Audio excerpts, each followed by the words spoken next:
আসসালামু আলাইকুম। আজ বৃহস্পতিবার 9 এপ্রিল 2026। আমন্ত্রণ ফ্রেন্ডলি মোবাইল প্রবাস টাইম বুলেটিনে। আপনাদের সাথে আছে আমি শরীফুল ইসলাম। শুরুতেই জানাবো শিরোনাম। মাস্কাটে যেখানে সেখানে ময়লার স্তূপ, প্রবাসীদের উপর দায় চাপাচ্ছেন ওমানিরা। ইসরায়েলের উপর চরম ক্ষুব্ধ ওমানের গ্র্যান্ড মুফতি, মুসলিম ঐক্যের ডাক। ওমানের চিকিৎসা বিজ্ঞানের নতুন মাইলফলক, সফল হলো চোখের বিরল অস্ত্রোপচার। অবশেষে খুলতে যাচ্ছে মালয়েশিয়ার শ্রমবাজার, কমবে অভিবাসন ব্যয়। বিমানের টয়লেটে মিলল 18 কেজি স্বর্ণ, চক্র ধরতে পুলিশের জোর তৎপরতা। মালয়েশিয়া 2 কারখানায় আকস্মিক অভিযান, 79 বাংলাদেশি গ্রেফতার।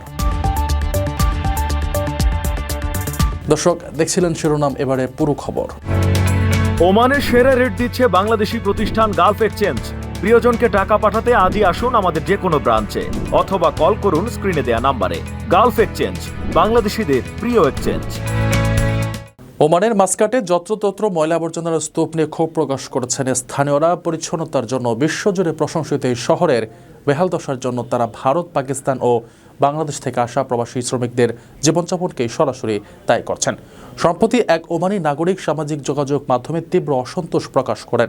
মূলত শিল্প এলাকাগুলোতে বিপুল সংখ্যক প্রবাসী বসবাস করায় বর্জ্য অব্যবস্থাপনার কারণে এমন পরিস্থিতির সৃষ্টি হয়েছে বলে মনে করা হলেও স্থানীয়দের এমন ঢালাও দোষারোপ প্রবাসী শ্রমিকদের ভাবমূর্তিকে মারাত্মকভাবে সংকটে ফেলেছে।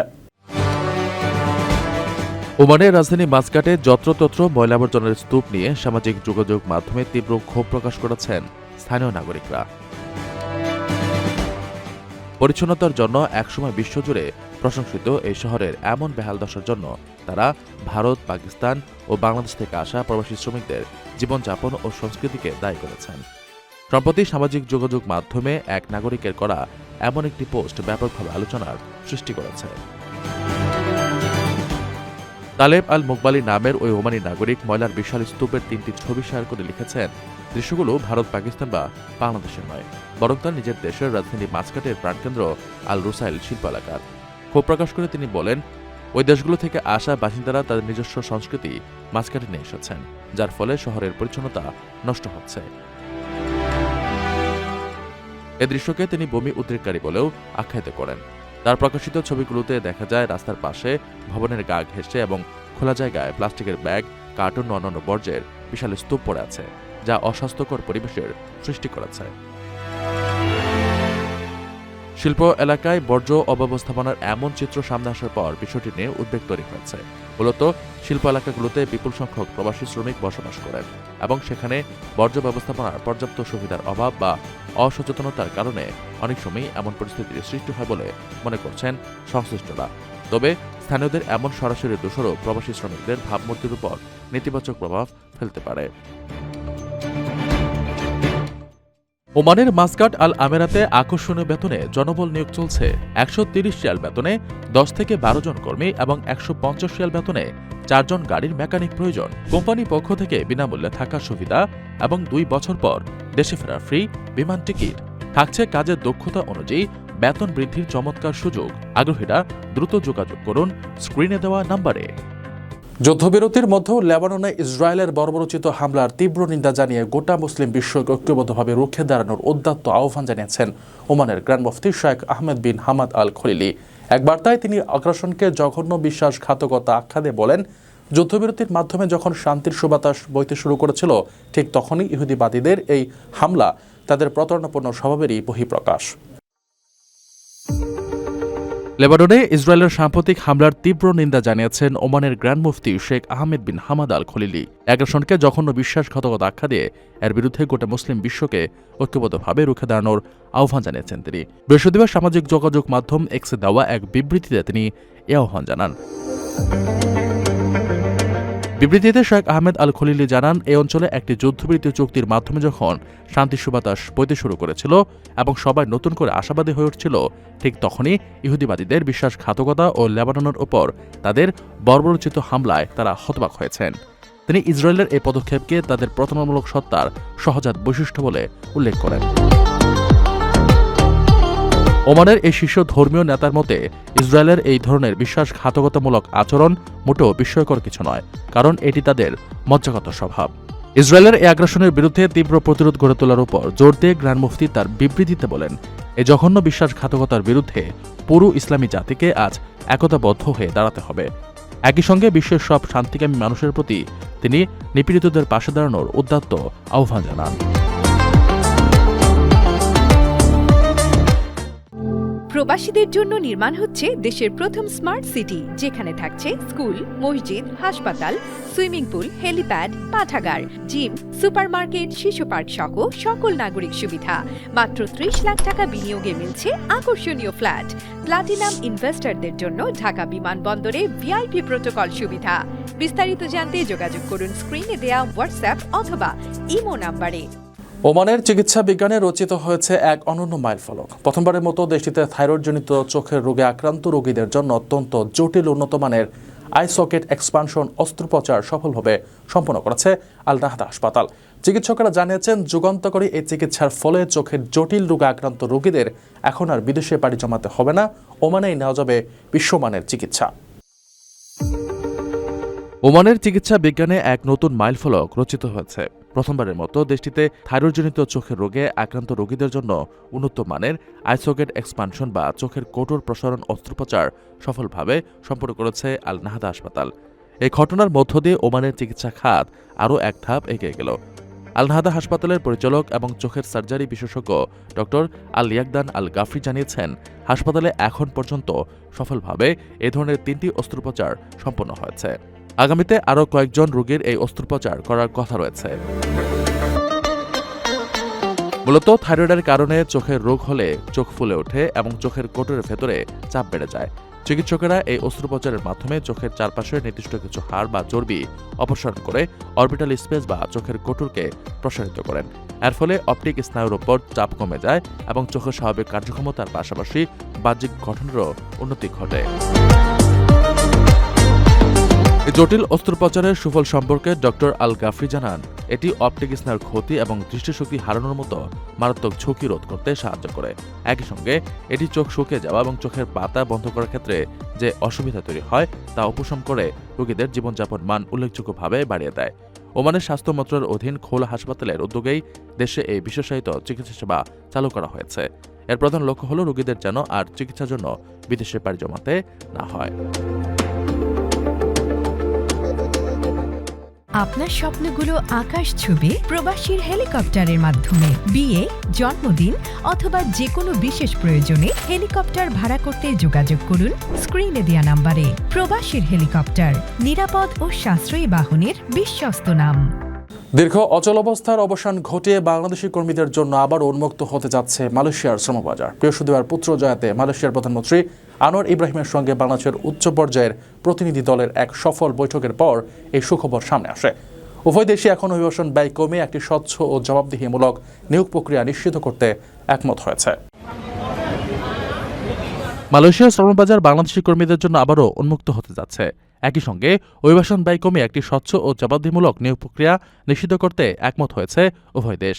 বৃহস্পতিবার পুত্রজয়াতে দেশের প্রধানমন্ত্রী আনোয়ার ইব্রাহিমের সঙ্গে বাংলাদেশের শ্রম ও কর্মসংস্থান এবং প্রবাসী কল্যাণ ও বৈদেশিক কর্মসংস্থান মন্ত্রণালয়ের মন্ত্রী আরিফুল হক চৌধুরী এবং প্রধানমন্ত্রী তারেক রহমানের উপদেষ্টা মাহাদি আমিনের সাক্ষাতের পর এক যৌথ বিবৃতিতে একথা জানানো হয়েছে। বিবৃতিতে জানানো হয়, শ্রমিকদের ন্যায্য, নৈতিক ও স্বচ্ছ নিয়োগ প্রক্রিয়া নিশ্চিত করার অঙ্গীকার পুনর্ব্যক্ত করে দুই দেশ কাঠামোগত সমস্যা সমাধান করে মধ্যস্বত্বভোগীর সংখ্যা ও অভিবাসন ব্যয় কমানো, বিশ্বস্ত ও যোগ্য নিয়োগ এজেন্সি ব্যবহার এবং আটকে থাকা অবশিষ্ট কর্মীদের দ্রুত নিয়োগ সহায়ক ব্যবস্থা গ্রহণের বিষয়টি অন্তর্ভুক্ত হয়েছে। মাহাদি আমিন জানান, বাংলাদেশি জনশক্তির রপ্তানি ক্ষেত্রে অভিবাসন ব্যয় কমিয়ে আনার বিষয়ে বাংলাদেশ সর্বোচ্চ গুরুত্ব দিয়েছে। এদিকে পররাষ্ট্র মন্ত্রণালয়ের এক বিজ্ঞপ্তিতে জানানো হয়, সভার শুরুতে আনোয়ার ইব্রাহিম বাংলাদেশের প্রধানমন্ত্রী নির্বাচিত হওয়ায় তারেক রহমানকে আন্তরিক অভিনন্দন জানান। একই সঙ্গে প্রধানমন্ত্রী তারেক রহমানকে সুবিধাজনক সময়ে মালয়েশিয়া সফরের আমন্ত্রণ জানিয়েছেন। মাহাদি আমিন বাংলাদেশ প্রধানমন্ত্রীর পক্ষ থেকে আনোয়ার ইব্রাহিমকে শুভেচ্ছা পৌঁছে দেন এবং তার পক্ষ থেকে একটি চিঠি হস্তান্তর করেন। আকর্ষণীয় রেট ও দারুণ সব ডাটা বান্ডেল পেতে আজই ব্যবহার করুন ফ্রেন্ডলি সিম। দুবাই থেকে আসা বাংলাদেশ বিমানের একটি ফ্লাইটের শৌচাগার থেকে প্রায় 18 কেজি ওজনের বিশাল এক স্বর্ণের চালান উদ্ধার করা হয়েছে। গত 28 মার্চ হযরত শাহজালাল আন্তর্জাতিক বিমানবন্দরে ফ্লাইটটি অবতরণের পর কাস্টমস কর্তৃপক্ষের তল্লাশিতে এই বিপুল পরিমাণ স্বর্ণের খোঁজ মেলে। এত বড় চালান কিভাবে নিরাপত্তা বেষ্টনী ফাঁকি দিয়ে বিমানে প্রবেশ করলো তা নিয়ে রীতিমতো চাঞ্চল্যের সৃষ্টি হয়েছে। নেপথ্যের চোরাচালান চক্রকে ধরতে বিমানের পাইলট ও কেবিন ক্রু সহ সংশ্লিষ্ট সবার তথ্য চেয়ে জোরদার অভিযানে নেমেছে পুলিশ।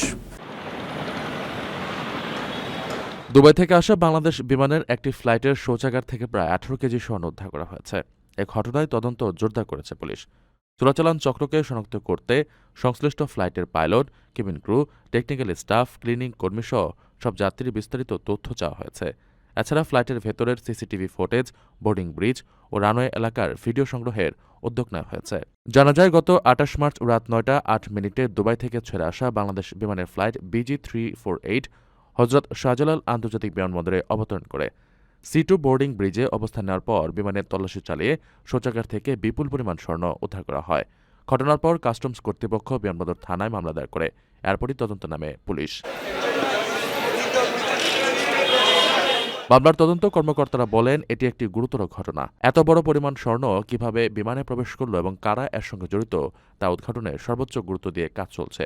তিনি জানান, তদন্তের স্বার্থে বাংলাদেশ বিমান এয়ারলাইন্সের ব্যবস্থাপনা পরিচালকের কাছে চিঠি দিয়ে সংশ্লিষ্ট সবার তথ্য চাওয়া হয়েছে।